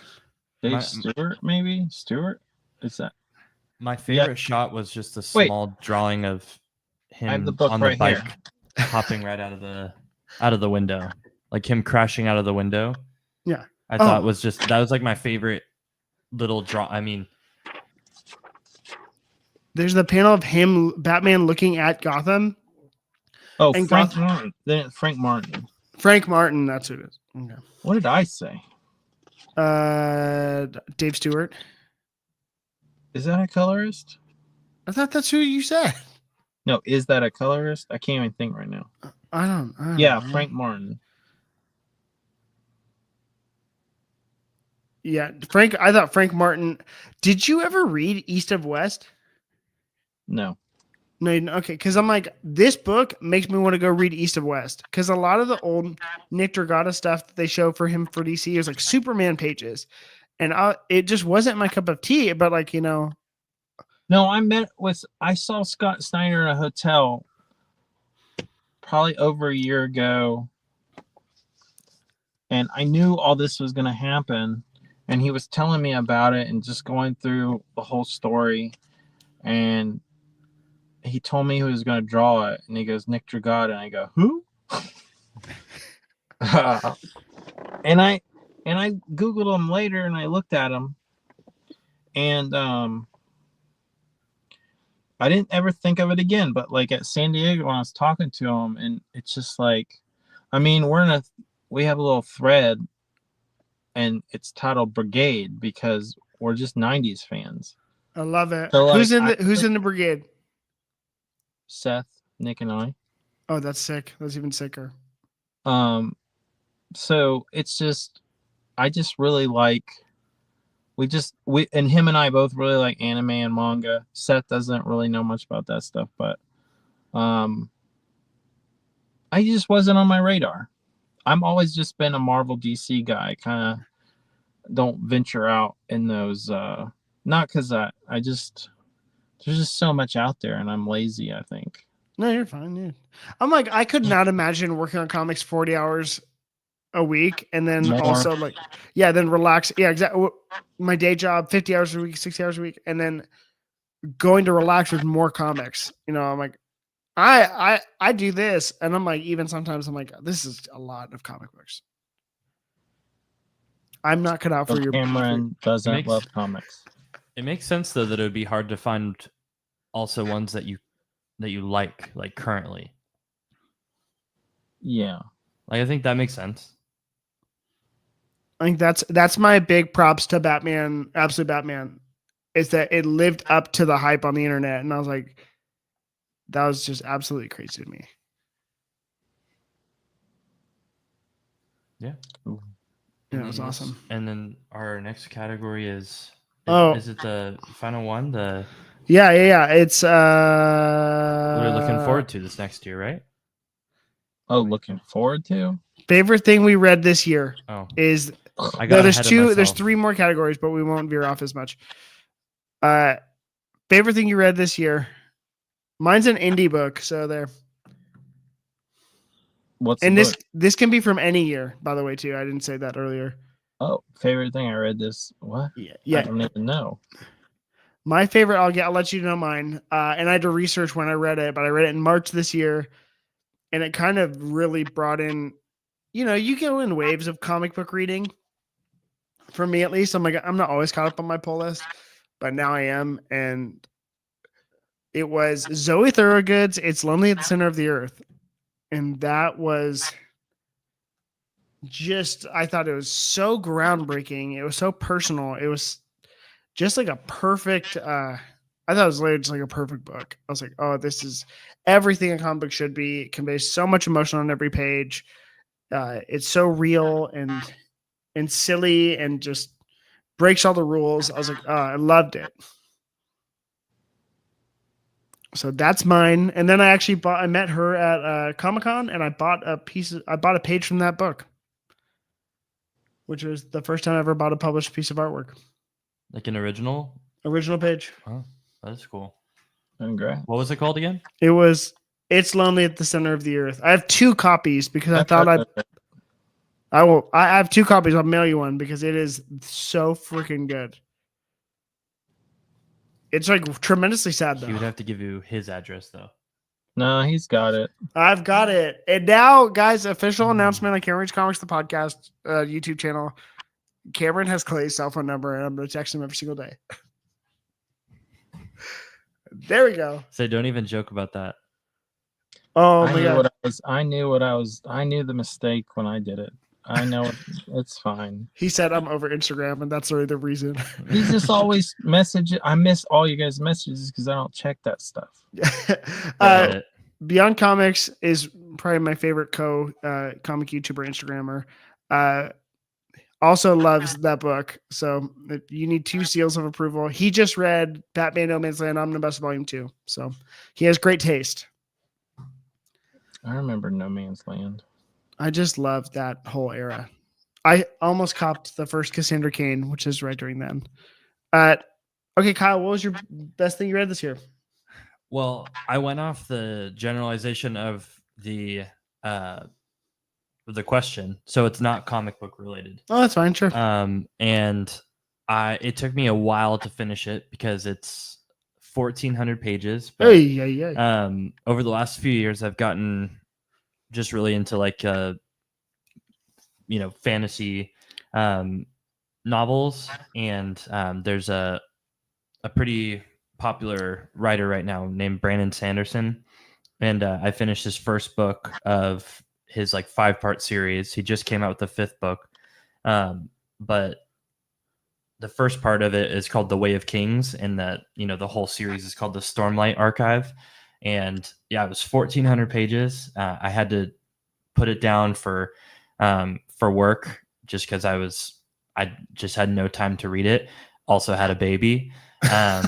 I guess I should have mentioned that first, but she went, for that first year, she was going to sleep early, so I could have done it, but then I had to do my, my work. So, and I finally finished that first part, and then I just got gifted the second part for Christmas. But essentially, it's just this fantasy world, and every so often, this like big storm happens, and the world just gets decimated, and so.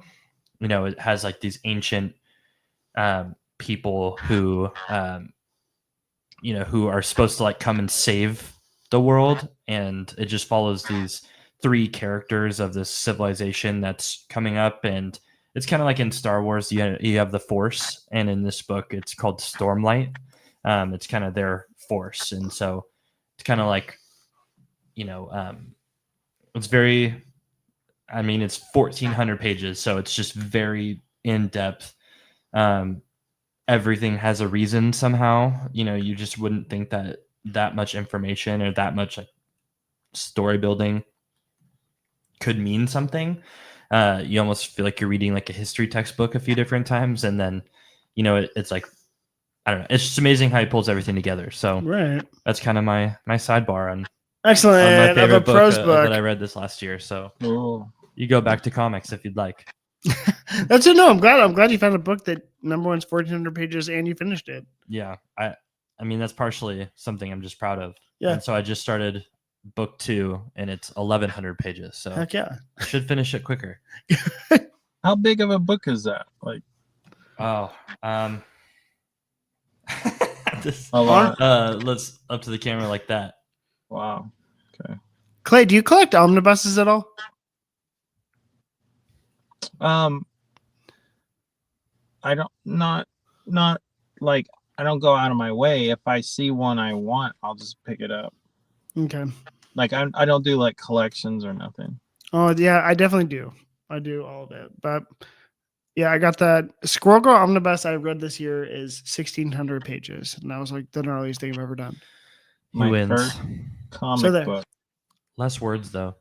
Your is her what? first appearance. Your first comic book was the first. That's an OG Steve Ditko book. Nice. Do you know what book that is? No. I couldn't name it because it's not What character are we talking about? Unbeatable Squirrel Girl. Did he draw the story in there? He co-created it. I think he wrote it. Oh, well, it's in a Marvel X-Men Winter Special. And That it was- she's got a backup story. That's her first appearance. And But that was that's your not- first comic? Yeah, X-Men Winter Special. Mm-hmm. Here's her first appearance. Sun cover. Marvel Superheroes 2, number 8. It's winter 1991, so I think you're right.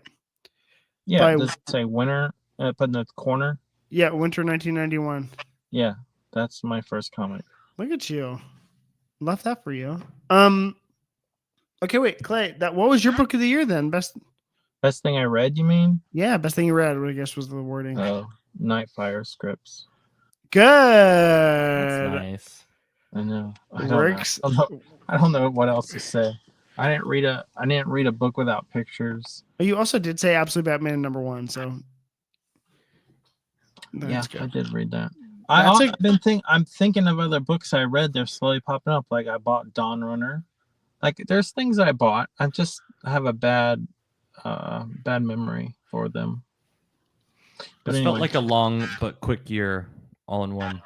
yeah, for sure. So I had to do some research to like remember what came out this last year. It's not really. That's why the Instagram is incredibly helpful because I'm Mhm. like, oh, I read this.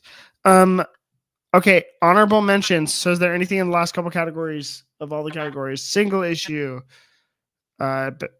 limited series, ongoing, comic movie, comic TV show that you missed, and you just want to be like, hey, honorable mention this.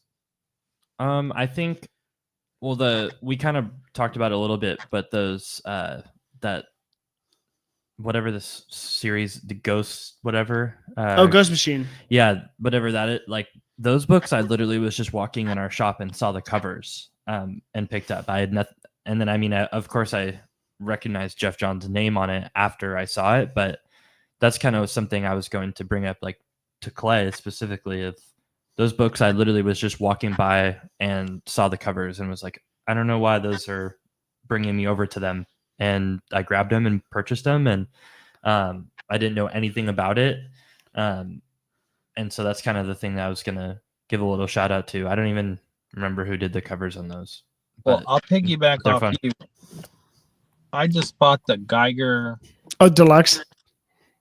The thing is so reasonably priced. Wait, the deluxe hardcover, or there's the action figure? No, it's a hardcover, the book for all the issues. It's oversized too, so it's bigger than the normal comic.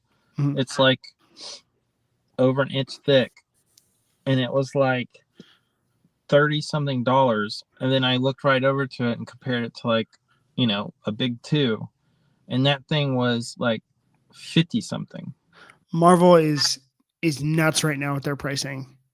Yeah. And I just was like, what? I mean, because I really love Gary Frank's art. And I'm like, Yeah. wow, $30 for all this? Like, okay, no problem. Yeah, Gary But, Frank like, is. Yeah. Yeah. But Wait, so are you gonna read Junkyard Joe?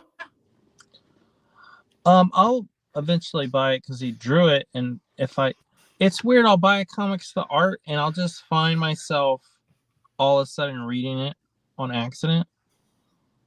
But sometimes that doesn't happen. Okay, Look, so I'm not gonna lie to you. I that's don't. okay. I don't. There's just not a lot of books I'm like just gonna read. Some people buy books for the character. Some people buy them for the writer. I buy them for the artist, and hopefully, the story's good. Yeah, no, you're fine. You're fine. That totally makes sense. But Because artists are better than writers. I mean, if you obviously no, it's I mean, definitely I feel it's like I could definitely write- a 70-30 split, and I mean that totally transparency. I do feel like I could write a sentence. I can't draw that great. Cameron, I would bet you like writers more. It really depends. I can tell. Yes, Kyle and I both can tell. That's all you talk about. It's the first person you mention, and No, then you're half the time you can't even name the artist. I mean, the books do that on the cover too. right. It's never the artist name. That's Hey, but coming Clay, first. of everyone in the absolute power panel that we met at, who'd I spot and who'd I know off the top? It was the artist by their face. Think about that. It was you. Think about that.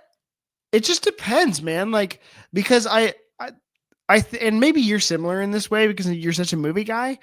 But like, I follow movies by director, and then I follow comics by artist and writer, and that's really it. So it's like, if I know and I think some writers are made stronger by their artists, like listening to Tom seeing- King and Clay Mann.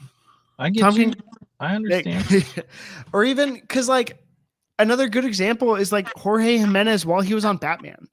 He was with James Tynion, and then he was with Chip Zdarsky, and his style completely shifted. And I don't think they changed the colorist, or maybe they did, but I was like, how radically different his art style lends itself to like two separate writers. I just think it's really fascinating. And it changes the writer too, because like, it depends on the writer too. I don't know. I like them all, man. I was just giving you a hard time. No, I'm like, now you got me thinking.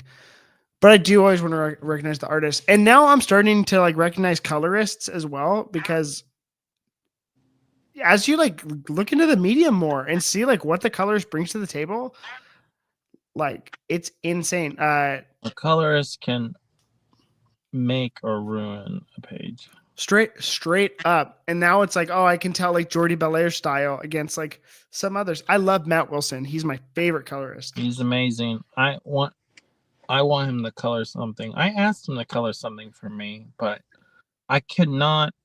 He doesn't use social media that much. Yeah. It's because it's like the way you notice an artist and a writer it's a little easy. But like the way you notice inkers and colorists is like, or letterers, is like, oh my gosh, the inks on this page are so good. It's when you notice when it's being done really, really well. You know what I mean? When it's like, oh my gosh, these colors are undeniable. And that's how I feel about Matt Wilson, especially in his Thor stuff with like Russell Dodderman. I'm like, what they were doing was so crazy. Or like Eastside Ribic in Uncanny X-Force. Ribic is crazy. Ribic is absolutely nuts. But also, you know who's nuts? Is his Predator book Dead on Arrival? Ribic's? Is anybody even buying? Oh no, Aliens. I mean, Aliens versus Avengers is on issue 3, my dog. but are people? I literally went into the comic book store the other day and saw it on whatever issue it is, and I'm like, is anybody talking about this book? Everyone was talking about issue 1, especially because they're like, oh, by the way, Miles gets a new suit. I'm not an Aliens guy, so I'm not reading it, but I'm sure it's wonderful. I'm not reading it, but I like his art. So He is absolutely nuts. Do you know who we're talking about? Not a clue. Kyle, I gotta shit. He's like one of don't let Cameron shame you. The amount of stuff this dude doesn't know. Dude, please. I mean, I lean on him to come, like, to be texting me randomly throughout the week or whenever. It's like, hey, you got to pick up this book, or I'm really enjoying this book. But since he's been in love, Yeah. it hasn't happened as much. So I've been on my own, I and that's literally why I didn't know what on earth. What book were we talking about earlier? Had no idea. The Batman and Robin. Didn't know about this book. Oh my gosh, Kyle. You know, that's why I missed out on the first issue of Ultimate Spider-Man. I missed out on the first issue. I had like the 5th printing. I had to go to I had to drive an hour away just to read it before the second one came out. I'm talking. Just unloading all this disappointment I have. I'm like, be a good friend. Be a good friend and let him know. I invited Kyle here. Blinded from his girl's lovely. So anyone have any other honorable mentions? Just spin moving out of this. Girl like comics, Cameron? I gave her Lonely at the Center of the Earth, and she has yet to read it. And I'm like, honey. Yeah. She goes to the comic store with me, and they all know her. So she does that, and that's all I need. I don't need her to like comics. Savvy did. It's not. Savvy did. Cameron reads comics with you, right? Oh yeah, Kyle's wife has been on the podcast. Did you guys? We did Captain America: Man Out of Time. Have you read that, Mark Wade? I didn't read that. Oh my gosh! Do I need to make you a list of books to read? He's only reading X-Men. Are you reading X-Men though? You're not even reading current X-Men. I bought X-Men number. I bought another book I bought. I forgot. I bought Ryan's first issue. How did you like how he draws the Beast on the record though? What would I say to his face? I freaking love the way he draws Beast, but so many people will have an opinion about it, and I'm like, literally, I think his art's so wildly different than when it was on Venom, when it's like it's a team book, you know. But I love it. Not how I would draw him. I think the Beast it's the eyes. Are we just being honest? We're talking about the eyes. Yeah. I mean, is he Spawn? That's what you'd say. Yeah. I love that, but that's really funny. But I'm like, I love the eyes because I'm like, yeah, dude, for sure. You guys all sound like those guys talking to McFarlane about spaghetti webbing. Okay.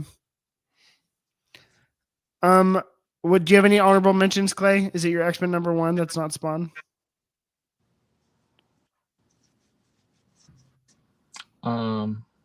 I don't understand why you haven't watched X-Men 97. Yeah. We started this podcast with that, or this show. I can tell you why I didn't watch it. I was waiting for it to end because I don't like, because it's only half hour.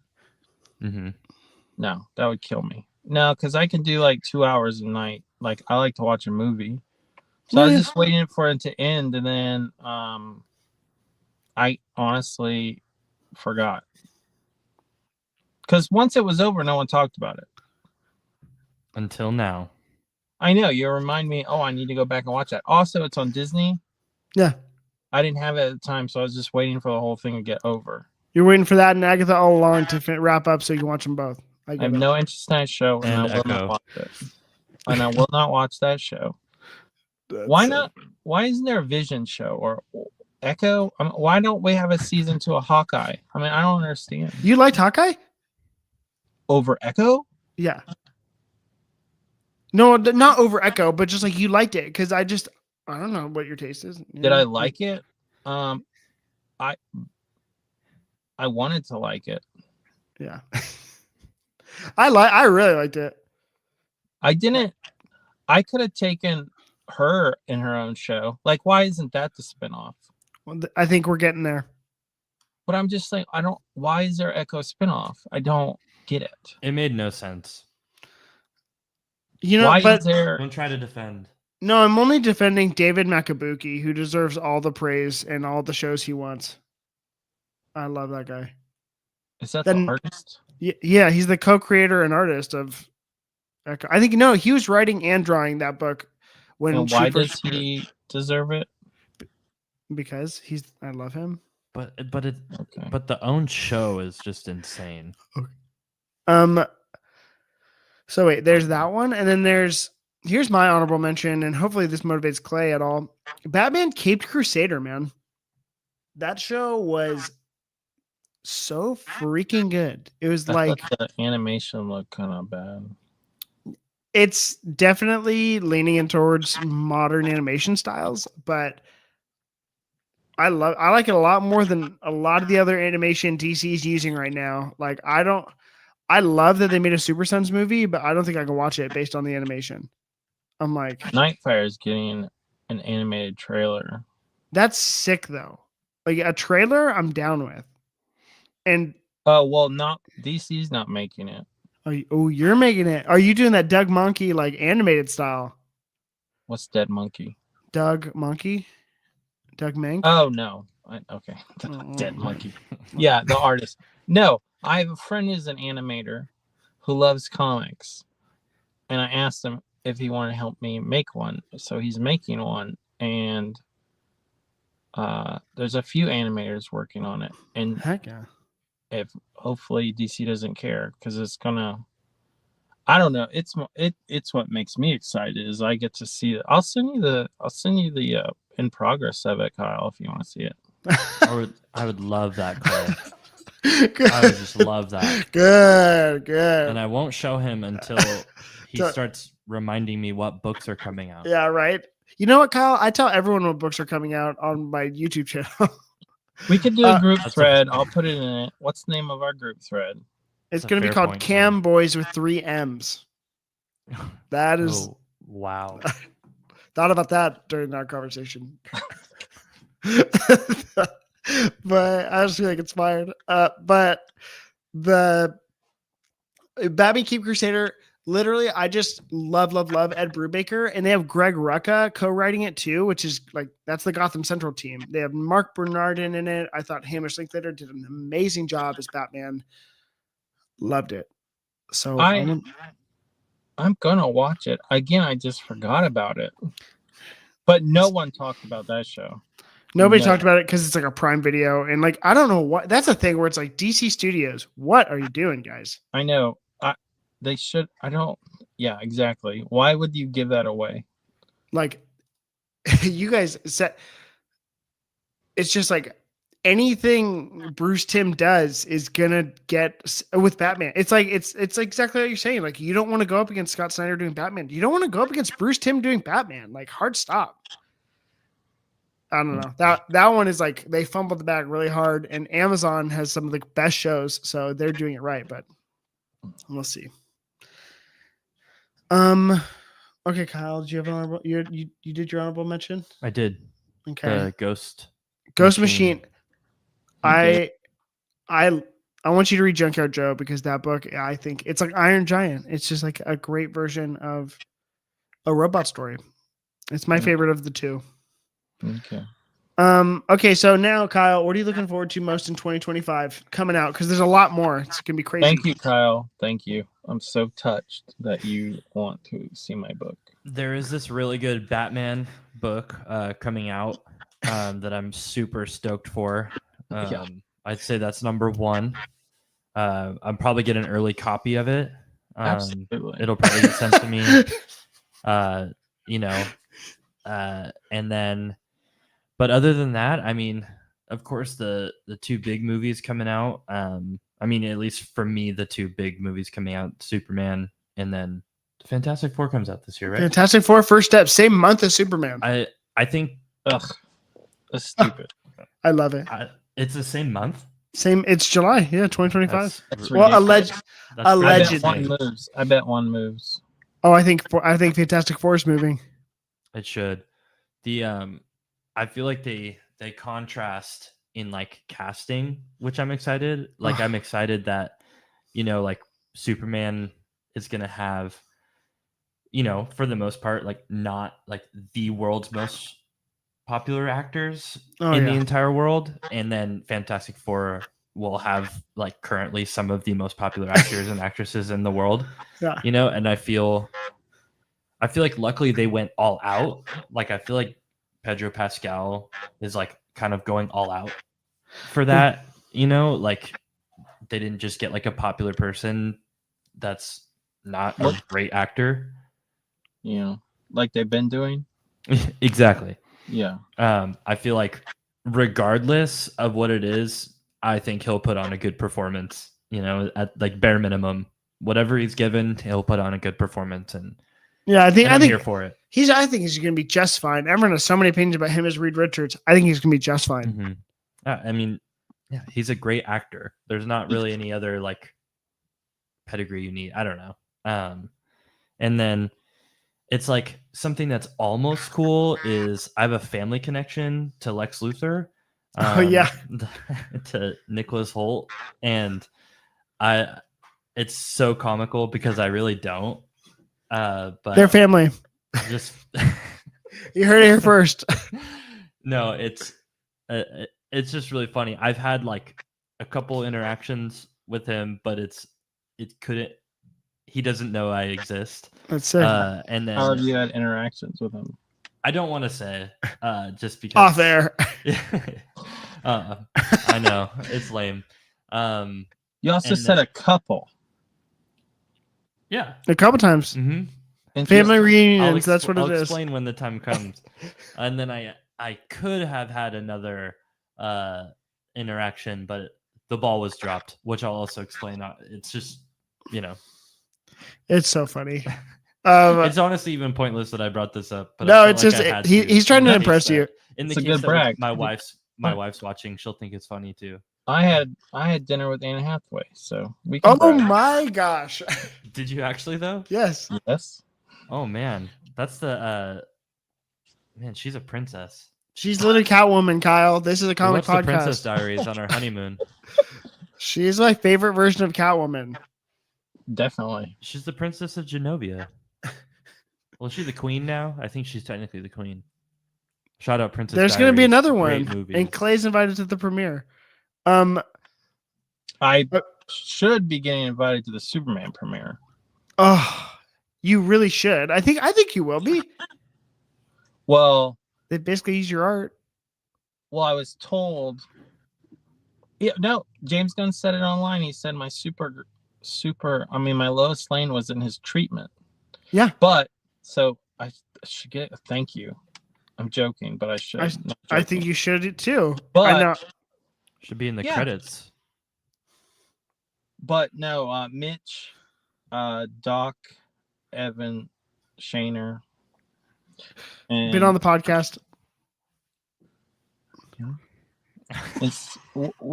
And Seth and Tom, we're in a thread, and I think we all pressured Tom to get us invites if we can't get them on our own. And I think he said yes. I think you guys are all going to go because literally I think every artist you named has been in the treatment. Obviously, James Gunn loves Mitch and Tom, and Doc Shaner's like world-class Superman artist. So if you're in comics long enough, you'll realize what you think you deserve, want, or are owed, or whatever will very rarely happen. So even though I was told my Lois was in the treatment visually, and even though I have multiple covers on the vision board, and it doesn't mean a single thing. So it means something to me. Well, maybe Cameron can get us both press badges. Yeah, I'll get you into the premiere with all my connections I have. Easy. So. Yeah. Okay. And then you know what? Maybe my Nicholas Hoult connection heats up. that's the real guy right there. He'll get us in. It'd be awesome to see you there, Kyle. It would, Clay. The Cam Boys, right again, baby. Did you so I'm assuming you like the trailer. I was going to ask you, that was my question to you. That's what I'm most looking forward to in 2025, obviously, because I just like Superman. I think it's really funny and weird what James Gunn decides to show us. Like at first watch, I was kind of like, okay, with the trailer, but that was as much as I thought about it. Like, it's good. I kind of just want to see the movie, and whatever's in my head, I kind of want to get out of all these expectations, you know? I'm such a stickler for there was something in the preview that bothered me a lot where I had to watch it like 5 times. What was it? And Metamorpho? oh no, it was more like I want to know. So when he's laying in the ice and you see blood drip out of his mouth, Mm-hmm. and then there's another scene where the blood's not there, and then it goes back and the blood's there, and then he whistles, and I'm like, the blood doesn't even move, and he's Superman, but he's whistling. But I don't know. It's little stuff like that. I'm like, why is this bothering me? Well, it's your job to like literally think about all of those things. Like that's what you do on a daily basis. Mm-hmm. Yeah, I mean, I watched it a few times. I did not notice that in the slightest. No, I thought the blood on the lip was kind of weird. I didn't notice. No, you didn't. Did you think it was weird he was just bleeding, or you think it's weird because it was there, wasn't there, and then it doesn't move when he whistles?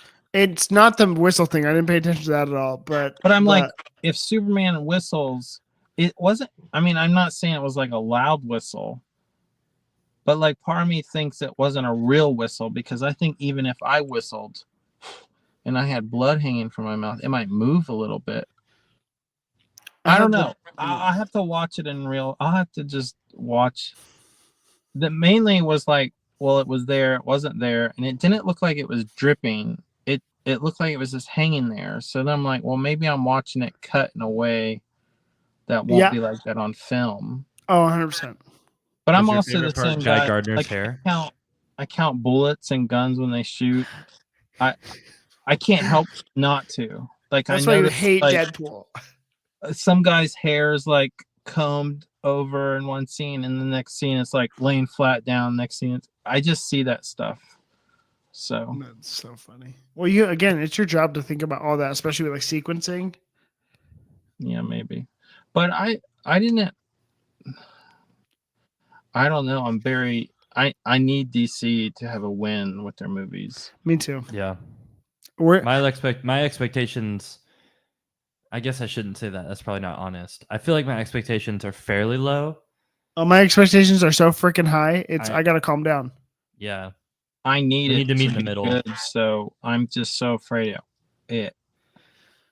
I thought I wanted the Flash to be great and be a win for DC, and it didn't happen. I think what I'm most optimistic about with DC moving forward, and with someone like James Gunn at the helm, is like, I just don't want Jeff Johns' blueprint for DC to be the blueprint. You know what I mean? Like, they just went full New 52 on the whole thing. And I'm like, I liked the New 52, but I don't think there's 70 years of stories before that are like amazing. And they're just kind of like, So we're introducing all of the best parts. Like, I'm so glad. I feel like this movie is going to be closest to like Superman Secret Origin and like Birthright, which are my two, like, yep, let's go do that, you know? A Mark Waid Superman shock.